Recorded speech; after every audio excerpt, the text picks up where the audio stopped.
Bom dia, pessoal. Vamos dar continuidade ao nosso estudo do PET 4 e, como vocês viram, a semana passada nós vimos o impacto causado pela queimada no solo. Hoje nós vamos aprofundar um pouquinho mais sobre o estudo do solo, estudando as camadas do solo. Tá? Então nós vamos... Bom, o solo ele é dividido em camadas. Tem a camada superficial e a camada subsuperficial. Então, a camada mais superior é a camada superficial e ela é dividida em duas camadas. A primeira camada é a camada mais superficial, que é onde estão os restos de plantas e de animais na superfície do solo. Na segunda camada, que aí no desenho que vocês estão vendo está denominado pela letra A, é o primeiro horizonte mineral. O que é o horizonte? É a divisão das camadas do solo. Então, o primeiro horizonte mineral, ele é escuro por ter mais quantidade de humus, que é a matéria orgânica que existe no solo. No horizonte B, já nas camadas subsuperficiais, ele é formado por partes desagregadas da rocha-mãe, quer dizer, partes que foram quebradas a partir da rocha-mãe. Na letra C, no horizonte C, é formado por poucas camadas desagregadas, com presença de materiais que ainda não se transformaram no solo. Então, a camada mais profunda, formada mais de rocha, e essas rochas elas estão fragmentadas, mas não tão fragmentadas quanto no horizonte B.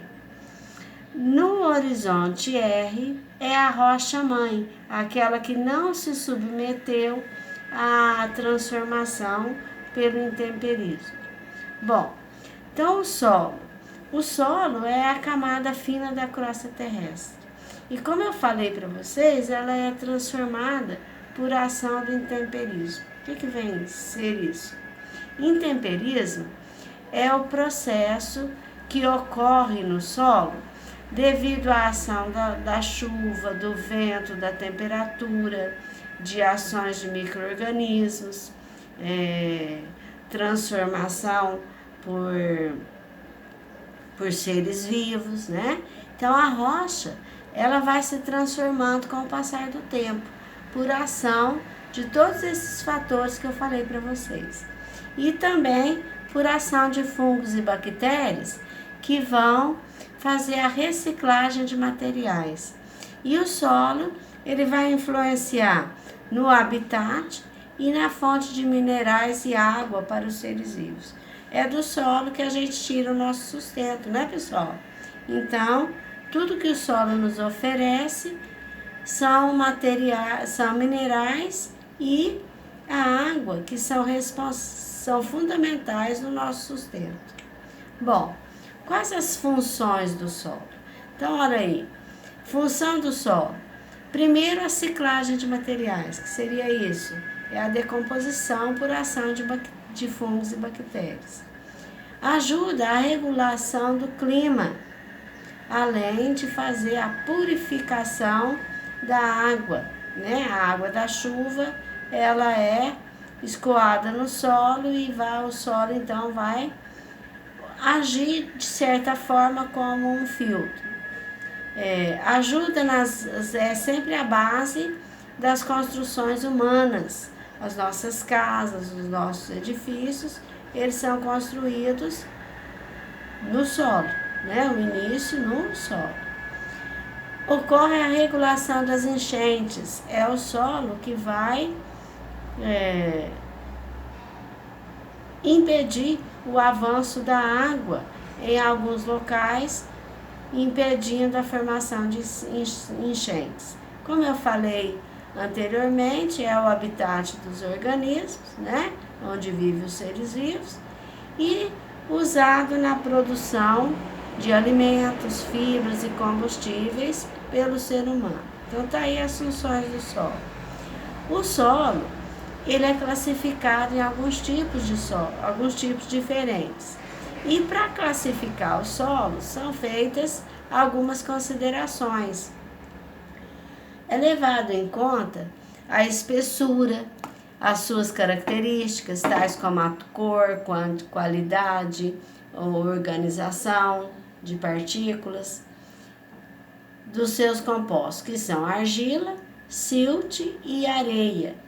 E também levado em consideração a fertilidade e a porosidade. Então, são fatores que são considerados para que seja feita a classificação do solo.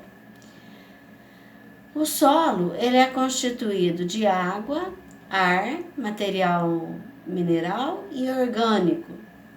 E contém ainda alguns seres vivos.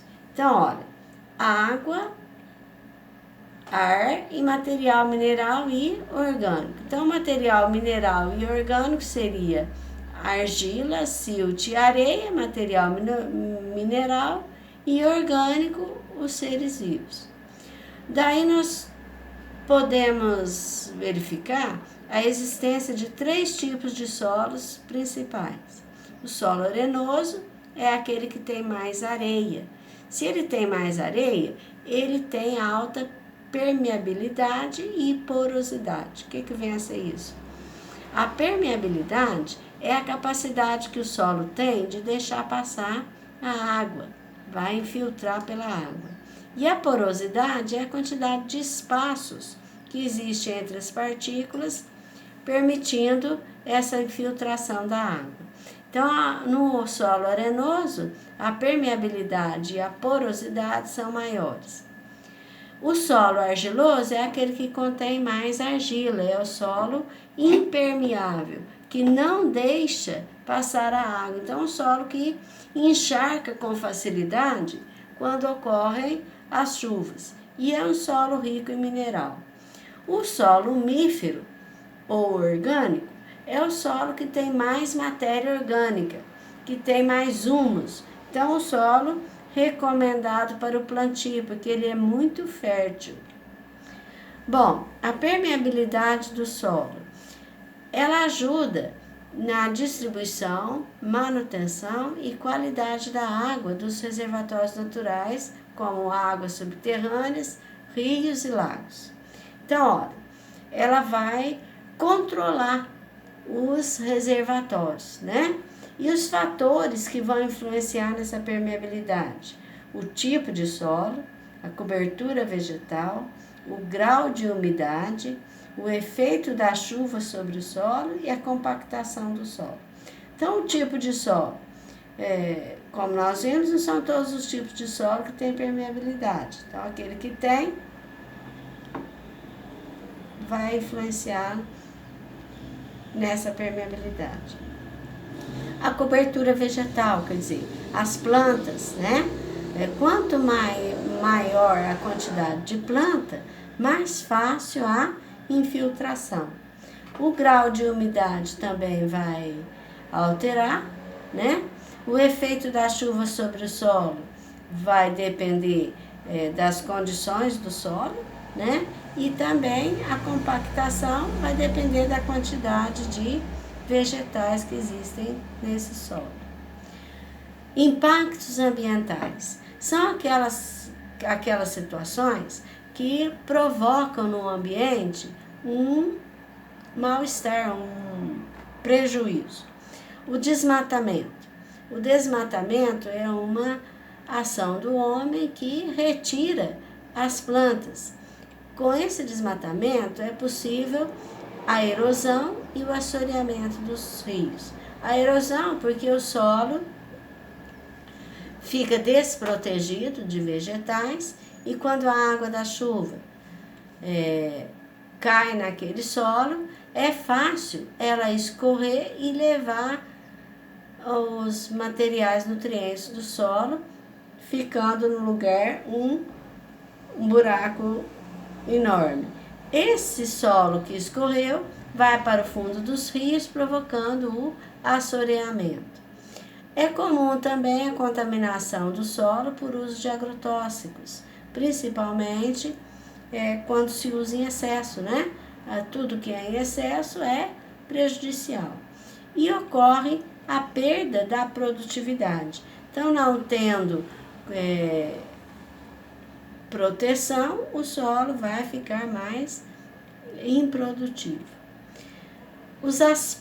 Algumas consequências desse impacto no solo. Enchentes, né? Bom, nós vimos que o solo, ele barra a água. Então, se não tem o solo para barrar a água, ela tem espaço livre. Então, provoca a enchente. A desertificação do solo. O que seria isso? Quanto mais se aplica essas ações que prejudicam o solo vai perdendo a sua fertilidade. Então, vai produzindo um deserto no local onde alguns anos atrás foi um solo fértil. E, consequentemente, a falta de água, porque se não tem vegetação, a água evapora com mais facilidade. Bom, as atividades. Como nós mostramos lá atrás, número 1, cite as funções do solo no ecossistema. Então, aquelas funções que nós vimos lá atrás.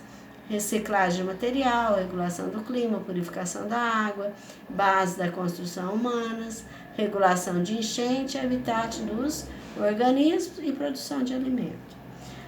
Número 2, observar a gravura e identificar o nome do impacto ambiental evidente. Então, vocês estão vendo algumas madeiras que foram cortadas a partir de árvores que foram derrubadas. A técnica que faz a derrubagem das árvores é o desmatamento, né? Como nós já vimos, pode provocar erosão do solo e assoreamento dos rios. A número 3,